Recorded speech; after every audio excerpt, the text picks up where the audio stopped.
मोदी की हुंकार 400 के पार। नमस्कार, आप देख रहे हैं दंगल, आपके साथ मैं हूं अंजना ओम कश्यप। आज का दंगल लोकसभा चुनाव में पीएम मोदी के दावे को लेकर है। पीएम मोदी ने कल लोकसभा में दावा किया कि इस बार बीजेपी 370 सीटें और एनडीए 400 के पार सीटें जीतने वाली है।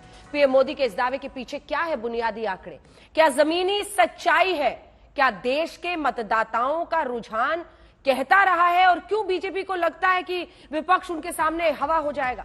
इन्हीं आंकड़ों और तथ्यों के साथ आज के दंगल में हम ये समझने की कोशिश करेंगे कि 2019 में जब कांग्रेस देश भर की 210 सीटों पर 210 सीट्स 210 सीटों पर नंबर 2 की पोजीशन में रही, वहीं बीजेपी 370 सीटें यानी पिछली बार से 67 सीटें ज्यादा जीतने का हौसला आखिर कहां से ला रही है। क्या 2019 में 192 सीटों पर कांग्रेस से सीधी टक्कर लेकर 176 सीटें जीतने वाली बीजेपी को हौसला है कि पिछली 2 बार की तरह इस बार भी बीजेपी से सीधी टक्कर में कांग्रेस के आंकड़े घट जाएंगे। तमाम नंबर्स हैं, तमाम फैक्टर्स हैं और बहुत सारे कैरेक्टर्स भी हैं जिसके ऊपर 2024 के चुनावी नतीजे निर्भर करेंगे। लेकिन अब तक के आंकड़े क्या कहते हैं, उसे लेकर बीजेपी और कांग्रेस के क्या दावे हैं, चुनाव के विशेषज्ञ पीएम मोदी के दावे के पीछे क्या आधार समझते हैं, ये सब आज के दंगल में आपको दिखाएंगे। लेकिन पहले ये रिपोर्ट।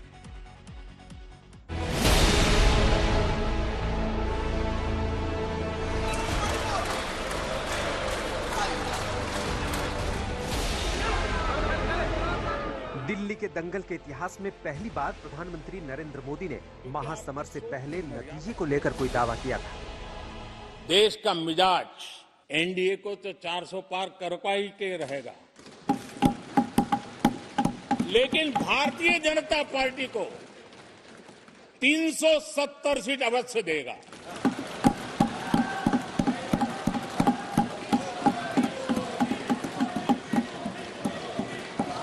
बीजेपी को 370 सीट और एनडीए को 400 पार। 303 के पिछले रिकॉर्ड से 67 सीट ज्यादा का दावा पीएम मोदी ने कैसे और किस दम पर किया, विपक्ष परेशान है। आपका इतना बहुमत है, अब तो पहले 330 334 की, अब ने तो 400 पार हो रहा है। अरे 400, अरे 400, अरे तुम चुन के आओ सर, मेरा दावा है ये लोग ठहर के चुन के आने दो सब। नहीं, ये लोग ठहर के चुन के आने। हालांकि 2019 के नतीजों पर नजर डालें तो बीजेपी 224 सीटों पर 50% से भी ज्यादा वोटों से जीती। अगर पीएम मोदी को 370 सीटें जीतने का भरोसा है तो वो पिछली 303 के सीटों के आगे 67 सीटों पर दावा करते हैं, क्योंकि बीजेपी 2019 में अपनी 75% सीट 1 लाख से ज्यादा वोट के अंतर से जीती थी।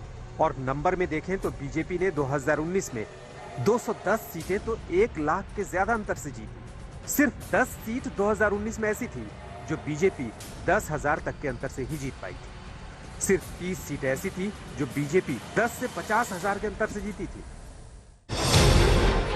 इस आधार पर बीजेपी को लगता है कि इस बार भी जीती हुई सीटों पर फिर से विजय पाने में दिक्कत नहीं आने वाली। तो सवाल है कि आगे की सीट कैसे जुड़ेंगी, इसलिए ये आंकड़े बहुत गौर से देखिएगा। 2019 में बीजेपी 72 सीटों पर नंबर 2 पर थी। राजनीति के जानकार कहते हैं कि बीजेपी की नंबर 2 पोजीशन वाली 72 सीटों पर 5% वोट शेयर बीजेपी का बढ़े और विपक्ष का घटे तो 38 सीटें और बीजेपी की बढ़ सकती। आप इसे और आसानी से समझ सकें तो देखिए कैसे उत्तर प्रदेश में बीएसपी एसपी का गठबंधन इस बार ना होने से दावा है कि बीजेपी को 8 से 10 सीट का फायदा हो सकता है। ऐसे ही दावा है कि बीजेपी को ओडिशा में भी फायदा हो सकता है, जबकि ममता के राज वाले पश्चिम बंगाल में गठबंधन के एकजुट ना होकर लड़ने से फायदा बीजेपी को मिल सकता है। सीटें बढ़ सकती हैं, जहां ममता बनर्जी खुद मान रही हैं कि 40 सीट भी देश में कांग्रेस ना जीत पाए। সমস্ত রিজিওনাল পার্টিকে ঐক্যবদ্ধ করে এক জায়গায় দাঁড়াতে কংগ্রেস তুমি তো একা পারবে না, তুমি 40টা সিট পাবে কিনা আমরা জানি না। সারা ভারত 300টা সিট লড়ে, আজ তোমাদের এত অহংকার। इसके अलावा अगर बीजेपी दावा एनडीए के लिए 400 सीट का टारगेट रखती है तो उसे विपक्षी गठबंधन के टूटने, उनके बीच सीट बंटवारा नहीं होने यूपी में एसपी बीएसपी के अलग लड़ने जैसे फैक्टर्स पर भी भरोसा है कि इससे कम से कम 5% भी वोट स्विंग हुआ तो बीजेपी का टारगेट दूर नहीं। आज तक ब्यूरो। अब आपको बताते हैं, पीएम अगर 370 सीटें अकेली बीजेपी की और 400 एनडीए की बता रहे हैं, तो आखिर इसके पीछे के आत्मविश्वास की वजह क्या है? तो कुछ नंबर्स आपके सामने रखते हैं। आपको बताते हैं कितने सीटों पर 50% वोट से ज्यादा पर बीजेपी जीती थी। सबसे पहले 2019 में बीजेपी कितनी सीटों पर? 435 सीटों पर चुनाव लड़ी थी। अब अगला देखिए, 21 राज्यों में 224 सीटें 50% से अधिक अंतर से बीजेपी जीती थी। यानी वो आश्वस्त है कि वो हमारी झोली में ही फिर से आएंगे।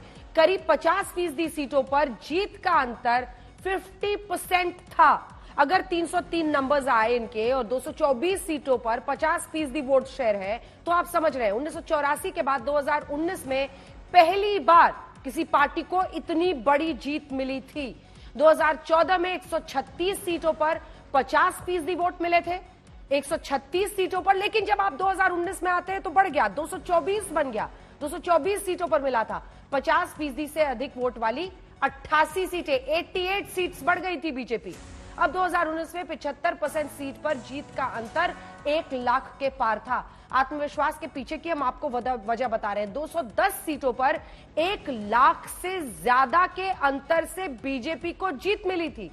10,000 से कम अंतर से जीत वाली सीटें सिर्फ 10 सीटें थी। आप मान सकते हैं ना कि ये फ्लक्चुएटिंग सीट्स हो सकती हैं, तो ये सीटें बहुत कम थी। 10,000 वाली ज्यादा मार्जिन की ज्यादा सीटें थी जिनसे वो जीते थे। 50,000 से कम अंतर से जीत वाली 30 सीटें थी। यानी आप समझ सकते हैं कि काफी अंतर से उन सीटों को बीजेपी ने जीता था। अब 2019 में कितनी सीटों पर नंबर 2? 72 सीटों पर बीजेपी नंबर 2 थी। पूरी कोशिश अगर करते हैं तो क्या इन 72 सीटों में हम आपको बता रहे हैं 5% वोट स्विंग की पूरी कहानी। 5% वोट स्विंग अगर बीजेपी के पक्ष में हो जाता है तो 38% सीटें तो सीधे उनकी, 38 सीटें तो उनकी सीधी बढ़ जाएंगी। लेकिन अगर 72 सीटें में 72 वो आगे अपनी तरफ कर लेते हैं तो ये 370 लाना भी बहुत मुश्किल कौड़ी नहीं दिखाई दे रही है। बीजेपी के पक्ष में वोट स्विंग के कई कारण हो सकते हैं, वो आपको बता सकते हैं।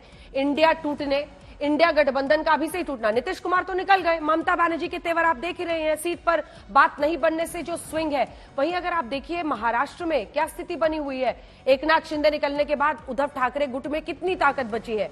अजीत पवार के निकलने के बाद एनसीपी का क्या हाल होगा। नीतीश का एनडीए के साथ आने से जो पूरा स्विंग है वो माना जा रहा है। कास्ट इक्वेशंस को देखते हुए बिहार जैसे राज्य में बरकरार रह सकती है एनडीए की स्थिति। बीएसपी एसपी अलग लड़ने से यूपी में एक स्विंग बीजेपी के पक्ष में हो सकता है, वोट उधर दूसरी तरफ बढ़ सकता है।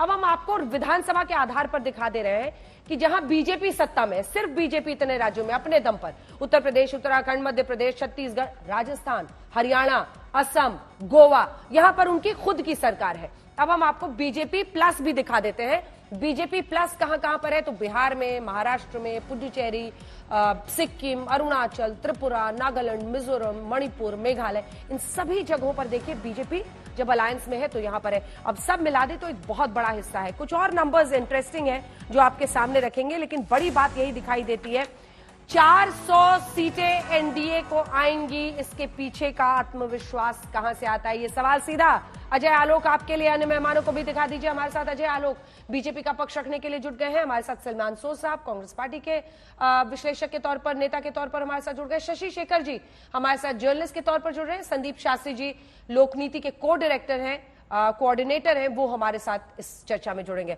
अजय आलोक जी, ये आत्मविश्वास की वजह क्या है? 400 सीटें एनडीए को, 370 बीजेपी को, ये 370 से जोड़ना था इसलिए, या वाकई आपको लग रहा है कि आप इस बार 67 सीटें ज्यादा जीतेंगे 2019 से? अंजना जी देखिए, कल जो प्रधानमंत्री का भाषण हुआ वो अभूतपूर्व भाषण था। वो भाषण सुनने के बाद वो विपक्ष पे एक भिखारी ठाकुर की वो कविता याद आती है। भिखारी ठाकुर तो आपको याद होंगे ही, बिहार के हैं। बड़ी फेमस लाइन थी, आप कहो मोन केहन लगैया, आप कहिए मन कैसा लग रहा है। देखिए सच्चाई ये है कि इस देश की जनता ने ठाना है कि मोदी जी को जिताना है। 9 से 14 तक हारते हारते ये देश कहीं ना कहीं निराशा में आ चुका था और वो पंक्तियां हैं कि रुख हवा का मैं बदल दूं, बस तू जीतने की ठान ले, जंग तेरी मैं लड़ूंगा, तू बस जीतने की ठान ले। तो मोदी जी ने जब ये ठान लिया कि वो जीतेंगे देश के लिए, तो देश ने हवा का रुख बदल दिया। मोदी जी ने नहीं बदला है, ये पूरा हवा का रुख बदला है देश ने। पिछले 3 चुनावों से आप देख लीजिए, 2014 में कहा गया पूर्ण बहुमत नहीं मिलेगा, पूर्ण बहुमत आ गई। 2019 में कहा गया नहीं 282 नहीं, कुछ कम हो जाएगा, बीजेपी मिला लेगी, होगा नहीं होगा, 303 आ गया। तमाम पोल पंडितों को झुठलाते हुए ये मोदी जी में विश्वास बढ़ते जा रहा है। उसके पीछे कारण है, उसके पीछे 2 कारण है। एक, इस देश में सही मायनों में सामाजिक न्याय की स्थापना अगर किसी ने की, सर्वधर्म समभाव की संभावना किसी ने की, तो मोदी जी ने की। और इस देश में एक विकास की नई परिगाथा जो किसी ने की, तो वो मोदी जी ने की, जो पिछले 10 वर्षों में इंगित है, जो उन्होंने पार्लियामेंट में गिन गिन के गिनाए 1 2 3 करके, कि 4 से 14 तक ये, 14 से 24 तक ये। अगर हम कहते हैं कि एक 4100 kilometre electrification of the rail line को हमने 40,000 किया, और उसको यूपीए अगर सरकार रहती तो उसको करने में 100 वर्ष लगते, तो गलत नहीं है। अगर हम कहते हैं कि एयरपोर्ट को 74 से 152 किया, तो गलत नहीं है। तो ये तमाम आंकड़े उन्होंने खुद गिनाए, जिसको मैं दोहराना नहीं चाहता। तो विकास की ये परिगाथा, और साथ में अपने सांस्कृतिक राष्ट्रवाद को एक विश्व के पटल पे स्थापित करके जो मोदी जी ने साबित किया है कि ठीक है, और ये देश उन पे भरोसा कर रहा है, उनको देश आगे ले जा रहा है, और वो एक नियत है, उनको ये काम करने का मौका मिला है, और इस काम का पूरा फायदा उठा रहे हैं। अब की बार 400 पार सलमान सोज साहब पीएम ने कहा है एनडीए के लिए, और 370 पार करेगी बीजेपी। यहां तो ममता दीदी ही कह रहे हैं कि 40 सीटें नहीं आएंगी कांग्रेस पार्टी को। वो कह रहे हैं कि जाइए बनारस में लड़के दिखाइए। अंजना जी, मैं तो हैरान हूं कि मोदी जी ने 543 सीटों का नहीं बोला। पूरी ईडी है, सीबीआई है, इनकम टैक्स है, इतना पैसा है कॉर्पोरेट का, इतना मीडिया का सपोर्ट है, 543 तो आनी चाहिए। उन्होंने 370 क्यों कहा? मुझे बहुत अफसोस होता है कि उन्होंने सिर्फ 370 का कहा। लेकिन मैं आपको कुछ और बातें बता, जब बंगाल का इलेक्शन था उन्होंने कहा 200 पार बीजेपी, और बीजेपी आपको पता है बंगाल में कहां पहुंची। जब उन्होंने इलेक्शन लड़ा कर्नाटका में, कहा हमारी तो बड़ी थम्पिंग मेजॉरिटी, थम्पिंग यानी कि जबरदस्त जीत होने वाली है, वहां तो बहुत बुरा हाल हुआ। इन्होंने हिमाचल में कहा लोगों को आप सब कुछ भूल जाओ, कमल पे वोट डाल लो और कमल जीतेगा, कमल नहीं जीता। और फिर इन्होंने तेलंगाना में कहा विंड्स ऑफ चेंज, हवा है बीजेपी की, जबरदस्त हवा है बीजेपी की, बुरा हाल। तो ये तो कहने की बातें, पहले 170 पे पहुंच जाए, फिर 370 की बात करें। आपने ममता दी पे नहीं बोला, ममता दी पे नहीं बोला आपने। ममता जी पे भी बोला, हाँ नहीं, आप मैं ममता जी का भी बोलूंगा। जो देखिए हमारे पॉलिटिक्स ऐसी होती है, जो स्टेट लेवल पे जो डिफरेंसेस होती है वो तो मैं मानता हूँ होती है। उन्होंने 40 की बात की, मैं आपको अभी बता सकता हूँ कि हमारे सिर्फ 2 स्टेट हिंदुस्तान में, वहां से 40 सीटें आ रही हैं कांग्रेस की, सिर्फ 2 स्टेट, 2 स्टेट में 40 पार, सिर्फ 2 स्टेट में। ये ममता जी को भी बता रहा हूँ और आपको भी बता रहा हूँ, आपके दर्शकों को बता रहा हूँ। तो ये जो कहने की बातें होती हैं, करने ग्राउंड पे करना कुछ अलग बात है। और मुझे लगता है कि मोदी जी को और अमित शाह जी को ये वो इंडिया शाइनिंग वाला थोड़ा नशा चढ़ गया है, और ये नशा हिंदुस्तान के लोग उतार देंगे। क्यों? मैं आपको एक सिंपल एग्जांपल देता हूं, उसके बाद मैं बहुत सारी बातें कर सकता हूं, लेकिन एक एग्जांपल देता हूं। एक चीज होती है पर कैपिटा इनकम, एक हिंदुस्तानी की इनकम क्या होती है।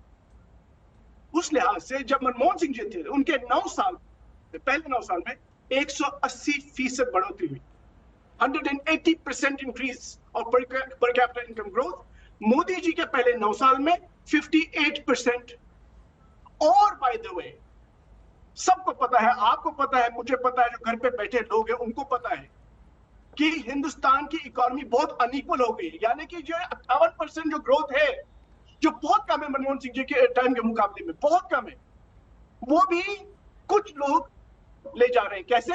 अनिला जी, आप तो कॉर्पोरेट खुद नहीं है, आप तो इनकम टैक्स देती हैं। देखिएगा कि इनकम टैक्स ज्यादा है या कॉर्पोरेशन टैक्स ज्यादा है। मोदी जी के टाइम में अब पर्सनल इनकम टैक्स ज्यादा है, जीएसटी ज्यादा है, कॉर्पोरेट टैक्स कम है। ऐश कीजिए, ये कहते हैं इन्वेस्टमेंट कराएंगे, ये मैन्युफैक्चरिंग का तूफान खड़ा कर देंगे, मेक इन इंडिया कर देंगे। इनसे पूछिए कि आपने तो वादा किया था 25% इकोनॉमी का मैन्युफैक्चरिंग में होगा, तो 13% भी क्यों लाया आपने? हमारे टाइम पे तो कम से कम 16% में था।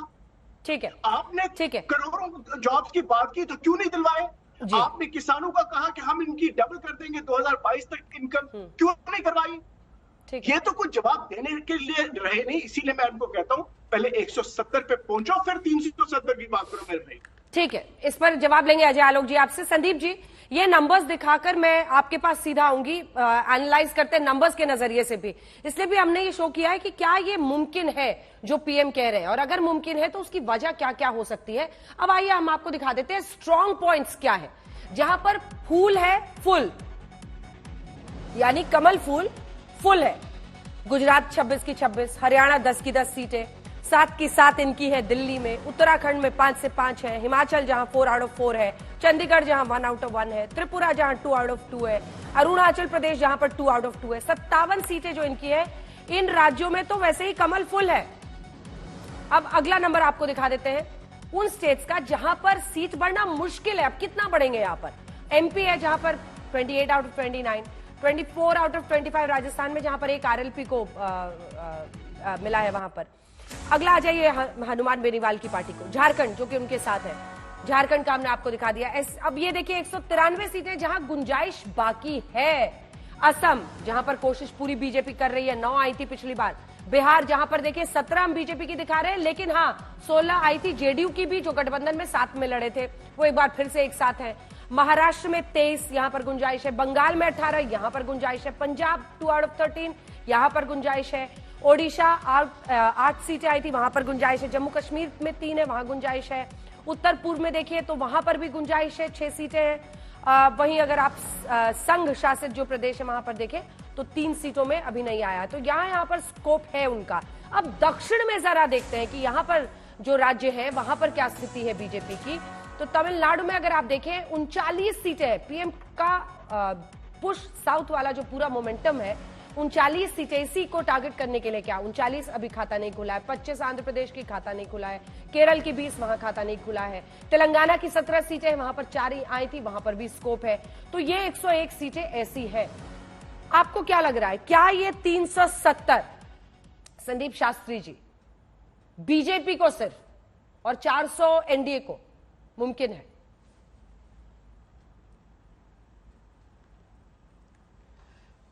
अंजना जी, आपने काफी आंकड़े हम सबके सामने रखे हैं। अगर उस आंकड़ों को देखूं तो पिछली बार जो उत्तर भारत और वेस्टर्न इंडिया में बीजेपी का हाई स्ट्राइक रेट था, शायद बीजेपी को लगता है कि 21 जनवरी के बाद वो स्ट्राइक रेट उतना ही वो बना रखेगा और उतना ही सीटें उत्तर भारत से और वेस्टर्न इंडिया से आएंगी। रही दूसरे राज्यों की बात, स्पेशली दक्षिण भारत में और ईस्ट इंडिया में, आपने सही फरमाया कि बिहार, मध्य प्रदेश, महाराष्ट्र और ओडिशा में पार्टी सोचता है कि उसके चांसेस बेटर हैं, और दक्षिण भारत में तमिलनाडु में वो होप कर रही है कि उनकी परफॉर्मेंस अच्छी रहेगी। अंजना, मैं 2 बातों की आपको ध्यान में लाना चाहता हूं जो प्रधानमंत्री ने खुद कल कहा, 370 और 400। सो उनका मानना है कि एनडीए में बीजेपी को छोड़ के सिर्फ अराउंड 30 सीट आएंगे। आप पिछली बार देखेंगे तो 303 थे बीजेपी के और 353 थे एनडीए के, दूसरे पार्टियों को 50 सीट मिले थे। सो कल के प्रधानमंत्री के स्टेटमेंट में ये क्लियर है, कोई उनका एक्सपेक्टेशन ये है कि बीजेपी के सीट्स बढ़ेंगे और एनडीए के दूसरे जो पार्टीज हैं उनकी संख्या थोड़ी कम होगी। और ये बात वो क्यों कह रहे हैं, क्योंकि फोकस जो महाराष्ट्र और बिहार में है, इन 2 राज्यों में शायद बीजेपी को लगता है कि उनकी शेयर, सीट की शेयर ज्यादा होगी। सो ये एक बहुत ही महत्वपूर्ण बात है कि 370 की जब आप बात कर रहे हैं, आप 420 की बात नहीं कर रहे हैं, आप 400 की बात कर रहे हैं। सो एनडीए में बीजेपी को छोड़ के पक्षों का संख्या उनको लगता है कि थोड़ा कम होगा। ये एक बहुत ही महत्वपूर्ण बात है।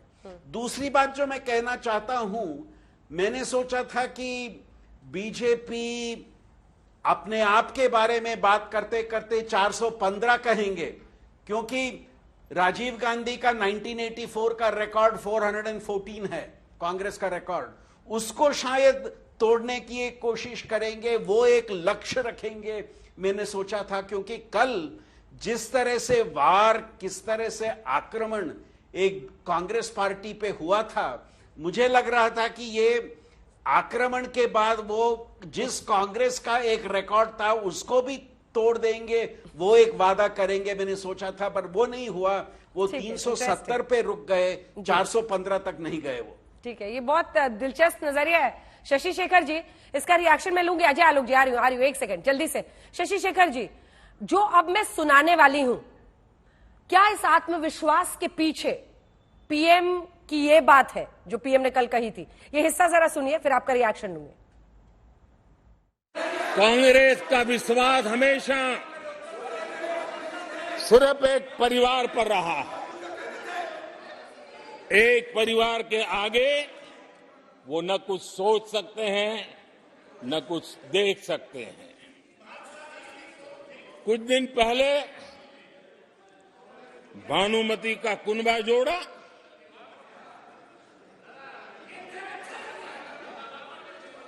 लेकिन फिर एकला चलो रे करने लग गए। कांग्रेस के लोगों ने नया नया मोटर मैकेनिक का काम सीखा है और इसलिए अलाइनमेंट क्या होता है उसका ज्ञान तो हो गया होगा, लेकिन मैं देख रहा हूं अलायंस का ही अलाइनमेंट बिगड़ गया।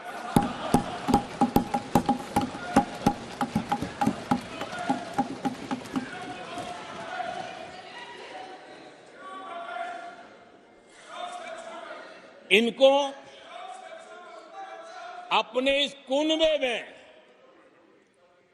अगर एक दूसरे पर विश्वास नहीं है तो ये लोग देश पर विश्वास कैसे करेंगे? शशि जी, क्या ये भी एक वजह है इस विश्वास के क्यों पीछे? क्योंकि देखिए, जो विपक्ष का वाकई जो गठबंधन जिस टोन पर शुरू हुआ था, वो अलाइनमेंट तो बिगड़ गया है। देखिए अंजना, ऐसा है कि यदि एक के सामने एक कैंडिडेट में सफलता मिल जाती तो जाहिर है कि चुनाव में बीजेपी को दिक्कत आती, लेकिन प्रधानमंत्री के विश्वास की कई वजह हैं। पहली वजह है उनकी खुद की पर्सनैलिटी। आप इंडिया टुडे के ही लगातार 10 साल के सर्वेज देख लीजिए, वो लगातार टॉप पर बने हुए हैं। बीच में उनको थोड़ा डिप आया, लेकिन वो जो डिप था उसमें भी गैप इतना ज्यादा था कि कोई इंचअप नहीं कर सका उसको। तो पहली बात है मोदी। दूसरी बात है उनके लाभार्थी, जो वो कहते हैं कि लाभार्थियों की हमने एक नई जाति बना दी है। जो लाभार्थी हैं उनको साफ तौर पे दिखने लगा है कि चाहे कोरोना रहा हो या उसके बाद का जो आफ्टर बर्थ रहा हो, इन्होंने हमें भूखों नहीं मरने दिया और तरह तरह की सुविधाएं हमें दी। तीसरी बात है उनका एक कॉम्पैक्ट वोट बैंक। नौजवानों को और महिलाओं को लगता है कि भारतीय जनता पार्टी में उनकी इज्जत और उनका भविष्य दोनों सुरक्षित है। और चौथी सबसे बड़ी बात है उनकी पार्टी पर, सरकार पर उनकी पूरी पकड़ है और ऐसी जबरदस्त मशीनरी है कि वो डाटा पर भी काम करती है और इमीडिएटली एक्शन करती है। आप जरा सोचिए, मध्य प्रदेश में उन्हें लगा कि हवाएं उनके पक्ष में नहीं है, वसुंधरा राजे उतनी लोकप्रिय नहीं रह गई हैं, रमन सिंह के नाम पर चुनाव नहीं लड़ा जा सकता है, और मोदी जी ने वहां पर अपना नाम आगे किया, पार्टी को आगे किया और रिजल्ट सामने है। तो किसी भी विधानसभा के इलेक्शन में प्रधानमंत्री के नाम पर ऐसे चुनाव लड़ा जाए और जीता जाए इस बहुमत के साथ, ये पिछली बार नहीं हुआ था। तो इसका एक बहुत साफ बात है कि ब्रांड मोदी 2014 से 2019 में मजबूत था और 2019 से 2024 में मजबूत है। तो अगर वो ये आत्मविश्वास प्रदर्शित कर रहे हैं तो इसमें मुझे अचंभा नहीं है।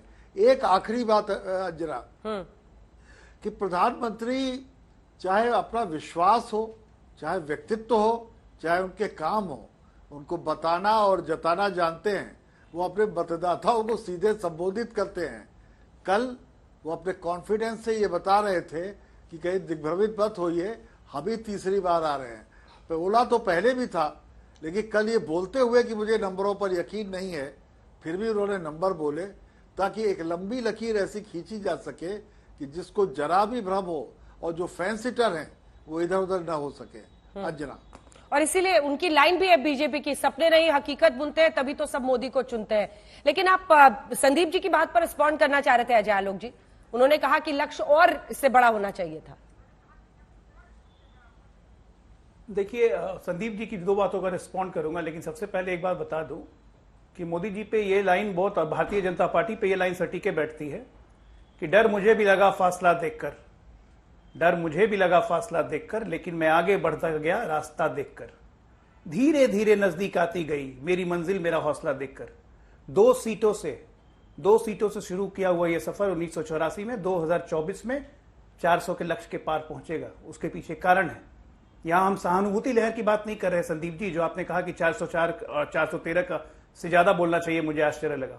राजीव गांधी को जो सीटें मिली थी 403 और 413, वो कमर्श इंदिरा गांधी की हत्या के बाद उपजी हुई सहानुभूति की लहर थी।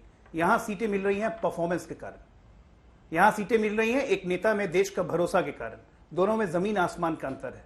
राजीव गांधी कोई ट्राइड एंड टेस्टेड नेता नहीं थे, Modi ji tried and tested नेता थे। अब मैं याद दिलाता हूं, शशि जी की बातों को सुनकर मुझे एक बात और याद आई, और आपकी बात सुन के 2019 का अंतिम मन की बात सुनिएगा, जो चुनाव के पहले अंतिम मन की बात थी। उस पर मोदी जी ने कहा था कि अब मैं आपसे 1.5-2 महीने बाद मिलूंगा मन की बात पे। उनको 19 में ही भरोसा था, और 19 में भी उन्होंने कहा था कि 1.5-2 महीने बाद मिलूंगा, और आज 24 में भी कह रहे हैं कि मैं 100-125 दिन की बात है, इतने सीटें आएंगी। सलमान सोच जी को कहता हूं, इकोनॉमिक इंडाइसिस पे बात कर रहे थे हम लोग से, क्या आप कह रहे थे कि देश में प्रति व्यक्ति इनकम, लोकसभा टीवी लगता है सांसद हटने के बाद थोड़ा सा राजनीति में कम इंटरेस्ट हो गया सलमान जी का। अगर निर्मला सीतारमण को सुनते तो निर्मला सीतारमण जी ने पिछले ही सत्र में बताया था कि पर कैपिटा इनकम इस देश की 1,78,000 हो गई है, उसमें किसान भी इंक्लूडेड है। किसान कोई अलग जमात से तो आते नहीं है। जीडीपी की आप बात कर रहे थे, 1.8 ट्रिलियन आप हमें दे के गए थे 2014 में, आज लगभग 3.8 ट्रिलियन पहुंच चुका है।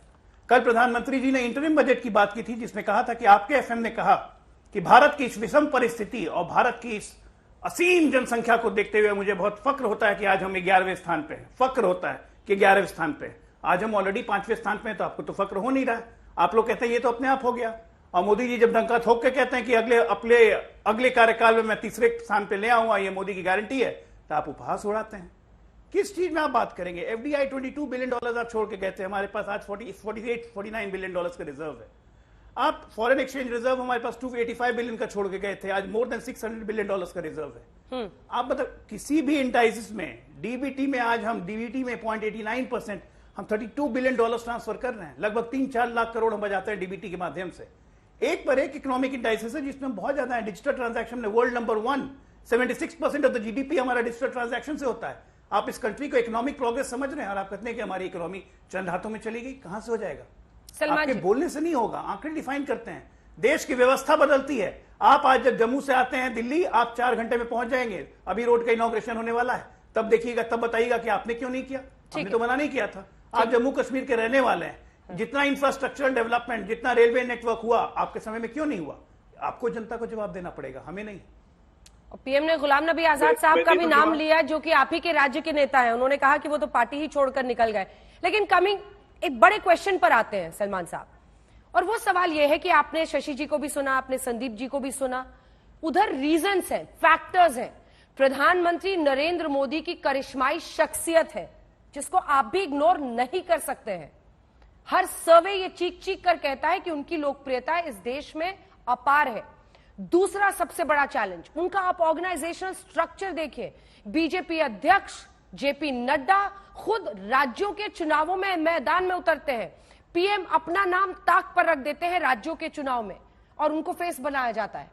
आप उसके बाद से देखिए कि प्रभारी अगर बीजेपी के खुद अध्यक्ष बने, गृह मंत्री अमित शाह बने राज्यों में, जिस लेवल पर वो काम करते हैं। दूसरी तरफ इधर आइए, अपने लाभार्थियों की भी बात, जो लाभार्थियों की भी बात शशि शेखर जी ने की, लाभार्थियों की भी वो चर्चा करते हैं। अब इधर आइए, इंडिया बड़े नोट पर स्टार्ट हुआ था, सीट शेयरिंग करेंगे, BJP versus 1 candidate of opposition. किस स्टेट में आपने सीट शेयरिंग कर ली अब तक? अब 100 दिन भी नहीं बचे हैं चुनाव में और आप कहते हैं कि उनकी 150 भी नहीं सीटें आएंगी। तो आधार क्या है? मैं बताता हूँ, लेकिन पहले मैं थोड़ा अजय भाई को थोड़ा सा जवाब दे दूं, क्योंकि जब इकोनॉमी पे डिस्कशन हो मैं जवाब न दूं अच्छा नहीं लगता। अगर निर्मला जी को भी आप साथ में कभी लाए मेरे सामने तो मैं उनको भी यही बताऊंगा कि जो पर कैपिटा इनकम की ग्रोथ मैंने आपको बताई, 180% ग्रोथ और 58% ग्रोथ में आपको फर्क नहीं दिखता? आपको नहीं मैथमेटिक्स पता? 180% इज 3 times more than 60%। और बाय द वे नहीं आप देखिए अजय जी, मैंने आपको बिल्कुल इंटरप्ट नहीं किया, आप भी मुझे इंटरप्ट ना करें। जब किसी की इनकम को दोगुना करना होता है यानी कि आपको 100% ग्रोथ करनी होती, 100% मींस डबल। 58% 9 साल में 58% मींस हाफ ऑफ डबल। आप समझे? दूसरी बात, आपने एफडीआई की भी बात की, वो भी लोगों को बता दूं। आपने बहुत कहा 40 billion 50 billion as a share of the economy. क्या है? आपने यूपीए का रिकॉर्ड क्यों नहीं ब्रेक किया? नहीं किया, ये सच्चाई है। निर्मला जी क्या करेंगी इसमें आपका? मुझे ये बताइए, जॉब्स क्यों नहीं क्रिएट हो रहे? सबको पता होना चाहिए जॉब्स क्यों नहीं क्रिएट हो रहे। सबको पता है कि जॉब्स क्रिएट नहीं हो रहे क्योंकि इन्वेस्टमेंट नहीं है। इस टाइम में इन 9 सालों में, 10वें साल की बात नहीं कर रहा हूं, अभी तो उसका डेटा पूरा नहीं आया। इन 9 साल में आप लोगों का जो इन्वेस्टमेंट रेशियो है, investment as a share of economy, Manmohan Singh ji के टाइम का जो लोवेस्ट शेयर था उसके मुकाबले में आपका एक भी साल नहीं है। ठीक है, नॉट 1 ईयर। इसलिए मेरे सवाल के जवाब पे आ जाइए जरा प्रभु। एक सेकंड प्रभु, मेरे सवाल के जवाब पे भी आ जाइए। नहीं, उसी का जवाब सॉरी अंजना जी, आप ही का जवाब दूंगा मैं। अजय जी, किस आधार पे?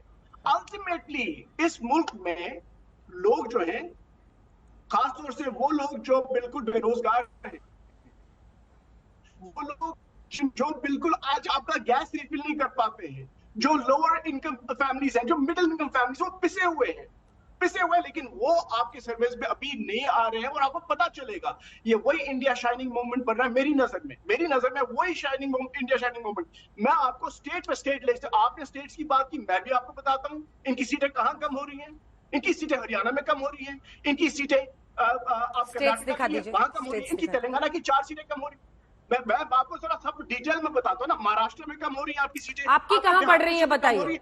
ठीक है, बंगाल में सीटें कम हो रही है। ठीक है, आपकी कहाँ बढ़ रही है ये बताइए। एक बार स्टेट्स दिखा दीजिए प्लीज यहाँ पे। मैं बताता हूँ आपको, बताता हूँ। हमारी सीटें कर्नाटका में बढ़ रही हैं, मेरे साथ उनको दिखा दीजिए। हमारी सीटें महाराष्ट्र में बढ़ रही हैं, हमारी सीटें बिहार में, महाराष्ट्र में बढ़ रही है। मैं आपको कह रहा हूँ, आपका जो आपको जवाब मिलेगा लोकसभा इलेक्शन में। और बाय द वे अंजना जी, मैं आपको कह रहा हूँ, जो और घर पे तो सब बैठे लोग, इनको सब पता है, इतना पैसा, इतनी एजेंसीज और एक इंसान के पीछे पूरा मीडिया, उसके बावजूद हिंदुस्तान के लोग इनको जवाब देंगे। मुझे पूरा यकीन है इस बात। ठीक है, एक बार हम स्टेट्स दिखा रहे हैं आपको। 170 पहले पहुंच जाए, फिर 270 की बात करें, फिर 370 की बात करें। ये ख्याली पुलाव, ठीक है, एक बार ख्याली पुलाव बंद कर दे। एक बार स्टेट्स दिखा रहे हैं सर, एक बार हम स्टेट्स दिखा रहे हैं जहां पर बीजेपी के लिए गुंजाइश बाकी है, तो आपके लिए भी गुंजाइश बाकी है उस नियम से चले तो इसमें आपने सिर्फ महाराष्ट्र का नाम लिया क्योंकि ये वाली सीटें हैं, असम, बिहार भी। ठीक है, बिहार भी लिया, पंजाब। आपको क्या सीधा पंजाब में तो इनकी 2 सीटें नहीं आ सकती। मैं आपको कह रहा हूँ कुछ नहीं आएगा इनके पास पंजाब में। तो वो तो मान साहब कह रहे हैं, भगवंत मान जी कह रहे हैं वो 13 सीटें खुद ही लड़ेंगे। तो आपको लग रहा है कि आप उनको हरा देंगे? वो लड़े नहीं। देखिए हर जगह पे जरूरी नहीं कि अलायंस में हम लड़े, नहीं है जरूरी। जहां लड़ सकते हैं वहां लड़ेंगे, जो हमारे साथ लड़ना चाहेगा लड़ेगा। इंडिया अलायंस जहां लड़ सकती है लड़ेगी, लेकिन हर जगह जरूरी नहीं कि वो स्ट्रेटेजिकली वो अच्छा हो। मैं आपको बात करूं, आपने जैसे जम्मू कश्मीर में भी कहा, इनको कल आप लोगों ने दिखाया लद्दाख में क्या हो रहा है। लद्दाख में आपने देखा कि क्या हो रहा है, कितने लोग हजारों में की तादाद में निकले हैं बाहर। वो आपके वो यंग जो एमपी है उनको निकालने वाले हैं। आप जमीन पे आइए और फिर देखिए क्या हो रहा है। ठीक है, मैं कह रहा हूं आपको, ये 170 पार जब करेंगे उसके बाद बात करेंगे। अजय भाई को भी मैं कह रहा हूं और हमारे जो बाकी साथी हैं। ठीक, because people are fed up. इस पर दोनों एक्सपर्ट्स की एक बार राय ले लेते हैं। एक बार शशि शेखर जी और संदीप जी की राय ले लेते हैं, उसके बाद से मैं अजय आलोक से जवाब लूंगी। शशि जी, वो कह रहे हैं महाराष्ट्र हो बिहार हो कांग्रेस की सीट्स बढ़ेंगी, पंजाब में भी वो दम भर रहे हैं। यूपी नहीं बोला ना सलमान भाई ने। मैं ओल्ड स्कूल का आदमी हूँ, यूपी भी मैं ओल्ड स्कूल का आदमी हूँ। आप स्टेट का नाम याद दिलाते रहिए। अजरा, मैं ओल्ड स्कूल का आदमी हूं, मैं बिल्कुल भी नंबरों के गेम में नहीं पढ़ूंगा। नंबर जब आएंगे तब बात करेंगे, लेकिन एक पब्लिक की ओपिनियन दिखाई पड़ती है, एक बहुत साफ तौर पे एक हवा दिखाई पड़ती है और हम सेंस करते हैं। तो मुझे ऐसा लगता है कि आज जो कांग्रेस बोल रही है वो शायद उतना ना पाए जितना कि उनको अंदाज है या उनको अनुमान है या आशा है, ऐसा मुझे लगता है। रही बात दूसरे पक्ष की भी, तो सीटें तो जब आएंगी तब बात करेंगे। दावा तो हर आदमी बड़ा करता ही करता है, पर एक बात बहुत साफ है, इस इलेक्शन में दो बातें बिल्कुल क्लियर होने जा रही हैं। पहली ये कि विपक्ष कैसे चले। मुझे आज लगता है कि कांग्रेस को इंडिया के चक्कर में पड़ने के बजाय जहां उनके पुराने साथी हैं वहां तो उनके साथ रहें, लेकिन अब अपनी पार्टी खड़ा करने पे जोर डालना चाहिए। जब 2 सीटों पर भारतीय जनता पार्टी थी और जब राजीव गांधी जीते थे, मैं तो तब भी काम करता था, और उस जमाने में लोगों ने कलम तोड़ दी थी, देश की उम्मीद है, ये है, वो है, फलाना है, ढिमाका है। अगला चुनाव वो हार गए। हराया जिसने विश्वनाथ प्रताप सिंह ने, वो राजीव गांधी की मदद से ही उसको चंद्रशेखर ने हटाया और चंद्रशेखर को राजीव गांधी ने हटा दिया। तो राजनीति एक सांप सीढ़ी का खेल है, कौन कब कहां रहेगा ये कोई नहीं कह सकता। लेकिन अभी बिल्कुल क्लियर है कि प्रधानमंत्री के नंबर जो भी हों, पर आज भारतीय जनता पार्टी और उनका गठबंधन आगे दिख रहा है उत्तर भारत में। बस मैं इतना ही बोलना चाहता हूँ। संदीप जी, इससे पहले कि मैं आपसे रिएक्शन लूं, एक बार जरा ये जो स्विंग वाला गेम है वो समझा देते हैं। जो नंबर्स हमने पहले भी बोले थे वो नंबर्स जरा दिखा दे रहे हैं, फिर मैं आपके पास आऊंगी। तो ये भाजपा और कांग्रेस के 2024 चुनाव में हार जीत का जो अनुमान है वीज़ावी 5% वोट स्विंग, वो हम आपको दिखा रहे हैं। तो सबसे पहले देखिए, जो अगर हम इसे निराशावादी, अगर बीजेपी के मुताबिक उनकी बात नहीं होती है, -5 की सबसे पहले बीच में देखिए, ये 2019 का उनका नंबर है। कितनी सीटें आई थी? 303। अगर आप ये माने कि -5% स्विंग हो जाता है, बुरी स्थिति रहती है, तब 223 पर पहुंचते हैं। लेकिन जो पीएम का विश्वास है वो कह रहे हैं कि हम 370 तक पहुंचेंगे, +5% स्विंग में इन सीट्स में। और ये कौन सी सीट्स है? वही सीट्स है जहां पर 2019 में द्वितीय स्थान पर आई सीटों पर अगर 5% पॉजिटिव स्विंग हो जाता है तो तब देखिए 342 पर बीजेपी पहुंच सकती है। पीएम कह रहे हैं 370 सीटें आएंगी। वही कांग्रेस की स्थिति आप देखिए, तो अगर निराशावादी अनुमान आप लेकर चले, 2019 में जो उनकी सीटें थी 52 सीटें उन्होंने बीच में आप देख रहे हैं 52 सीटें जीती थी। ये देखिए, इनमें से अगर -5% स्विंग होता है तो 21 पे लुढ़क जाएंगे। सिर्फ 5% वोट स्विंग अगर इन विनिंग सीट्स पे इनका हो जाता है। वहीं जो 224 सीटों पर वो नंबर 2 पर रहे थे, 210 सीट माफ कीजिएगा, अगर वहां पर +5% स्विंग होता है तब इनकी सीट्स 97 पर पहुंचती है, तब भी सेंचुरी से दूर ही रह जाते हैं। संदीप जी आपका कमेंट इस पर।